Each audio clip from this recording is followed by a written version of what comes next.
போயும் போயும் இந்த வீட்ல ஏமா கொண்டு தள்ளி விட்ட? ஏமா இந்த வீடு ஒரு சூ மாதிரி. அதுல ஒண்ணொண்ணு ஒவ்வொரு ரக மாதிரி இருக்குவா. ஏமா என் மாமியாரியாவது கொஞ்சம் கொஞ்சம் சியாத்துக்கலாம். ஆனா என் நாத்தனகாரி இருக்காள நடனம் தான் ஆடுதா. டெய்லி கரகாட்டம் தான் ஆடிட்டு கிடக்காமா. நாத்தனகாரி ஒரு காசுக்காக மாட்டாமா. அது சுத்தங்க இது சொல்லங்க.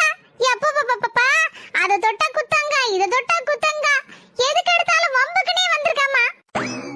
இவளுக்கு வடிச்சு கொட்டதுக்குள்ள வாழ்க்கையே முடிஞ்சு விரும்பல இருக்குமா. ஏடி அவள ரெண்டு போடு போட்டுடி. வெயிட் பண்ணு.